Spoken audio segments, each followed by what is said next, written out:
And forget Seattle.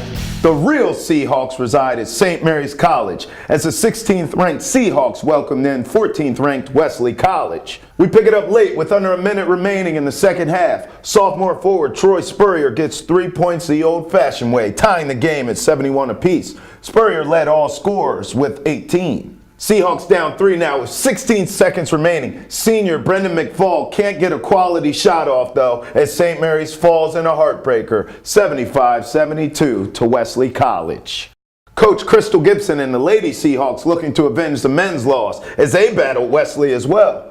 Second half action, senior Sophie Pruden continues her dominance this season. She led all scorers with 21 points and 9 boards, 62-48 St. Mary's on top.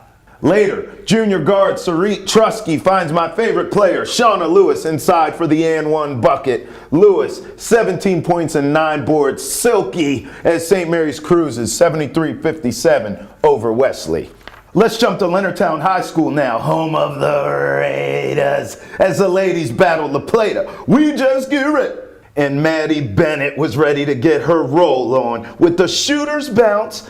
5-3, Leonardtown leads early in the opening moments.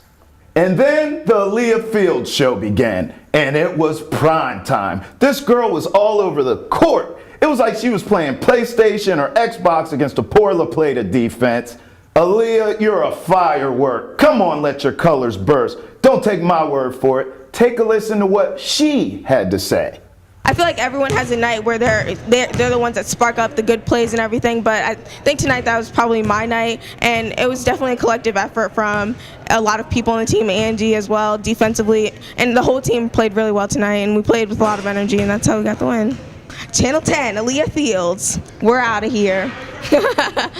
Love the sign off. Raiders by 20 over La Plata, 43-23.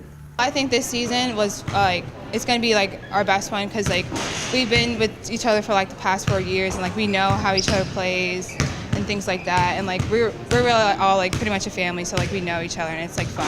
I think we've definitely gotten better over the years. Our record's definitely starting to get better, and I think that's just because we're starting to play as a team and not have any arguments or anything. I've been at this school for 9 years total and 5 years with the varsity, and we've had a lot of good players, come through our program, and this year's team specifically is very senior led, and of course AALIYAH's in that mix too, even though she's a junior. She's definitely one of our leaders, and I think with having such good leadership, with those girls, then hopefully it could trickle down to the rest of the program. Back here now in the Channel 10 studios with my main man, Brandon Facyson, cornerback extraordinaire, freshman sensation, Virginia Tech. You see the shirt, Virginia Tech Hokies. Welcome to the show, man. Thank you. It's a pleasure to be here. Brandon's father works locally and was kind enough to link us up so we can talk some Hokie football and ACC football and just football in general. It's still football season with a couple teams left in the NFL, so we want to keep it going a little bit. So let me just run through your accolades. Third team all ACC. You recorded 5 interceptions last season. Of course, 1 against the Terps. Overtime loss for you guys at home. Just want to throw that in. But you did get an interception against them. So as you look back now on your freshman season and the season that was, give me your assessment. I think it was a great season. I came in early. I graduated high school a semester early, so I came in. I got acclimated to the academics and then just from there it just kind of went to the sports phase, and it took some time to get used to it. Just the workouts, everything about it. Playing football is like another class. You have to learn that just as much as your other classes, but academics are more important. But I think I did a pretty good job this year. We have great coaches, Coach Torian Gray, Coach Foster.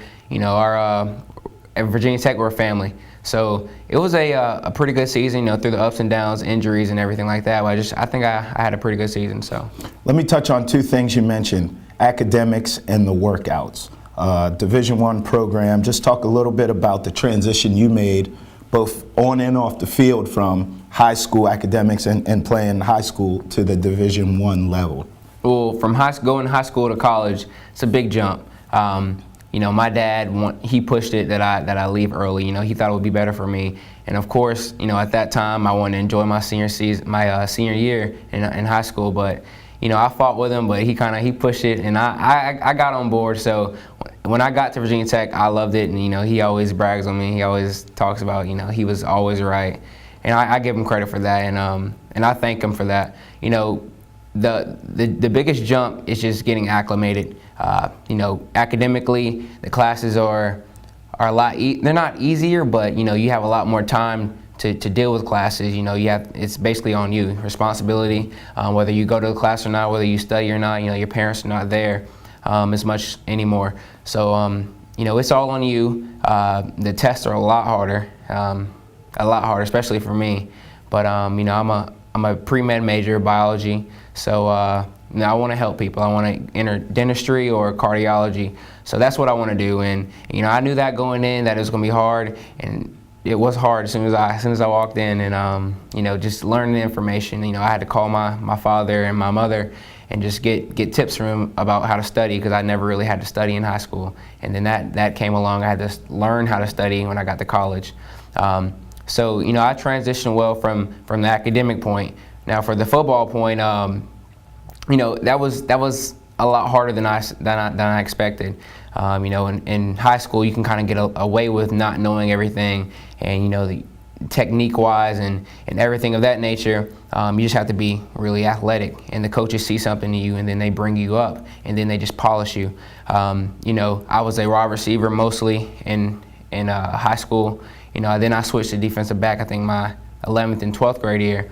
But I never really knew what it meant to be a defensive back. I was always like, I want to go after the ball. But my dad always told me, you're a receiver when the ball's in the air anyway, when you're at defensive back. So I fell in love with the cornerback spot. And Coach Gray really harped that he wants perfection, and it's as close as perfection as you can get. And he harped that from his defensive backs. And we learned from him through the yelling, through the praise, everything. A lot more yelling than praise, but we appreciate it in the long run, and that's where it comes into play, all the little things. Well, certainly you're at one of the best schools when you talk about defense as well. I mean, you always hear people talk about Beamer ball, and that's good defense and good special teams. So you're in a perfect spot there. Let me ask you about the ACC in general. Florida State just won the national championship. Yeah. Now, as a Hokie, is there part of you that's like, Florida State, but at the same time, it's the conference. So, what are your feelings on the ACC owning the national championship? I'm happy for Florida State. I'm happy for everyone on that team. They worked hard this year, and Jameis Winston did a fantastic job with leading his team to a national championship. And when they were down, they were not out, and they fought back and they won that. So for the ACC, that's a great job. Because everyone always seems to think that the SEC is just dominant, and they have been the past years. And I'm glad that an ACC team stepped up and was when put in that place to actually jump on that and actually work together and receive a national championship. But it's a part of me. It's like I wish we could have been there. But we had a great season. We have a lot of growing to do, and I wouldn't trade it for the world. But the SEC it's a great conference, but we have great teams as well in the ACC, and I think we can compete with anyone. Hey, listen, you have a lot of years left in front of you, so future is definitely bright for you. Let me let you go on this one. In the pro game, past or present, are there any corners that you watch and try to emulate your style around? I do.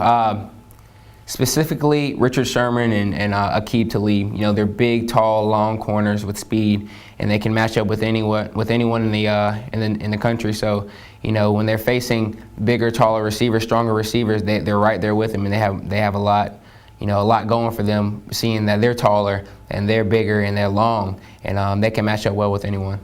Brandon, those two guys you named are both trash talkers. Two of the best trash talkers in the NFL. Do you talk some trash out there, Brandon? I do. I think you hesitated. Yeah.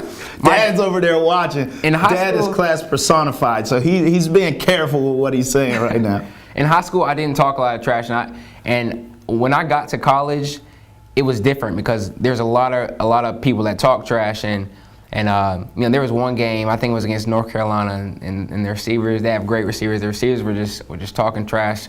So I had to come back, and I had to talk a little trash myself. There you go. And that definitely helped my confidence and all. And from there on out, you know, I would give a little nudge, and you know, not too much, but you know, just to let them know that I'm here.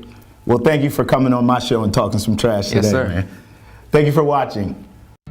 Changing times brings changing needs. That's why, for your convenience, Booth's Heating and Air have extended their service hours to 10 hours a day, Monday through Saturday, at regular service rates. Through rigorous training classes and courteous business practices, Booth's technicians always go above and beyond to provide you with award-winning customer service that you can trust. Booth's Heating and Air, serving the Southern Maryland area since 1993.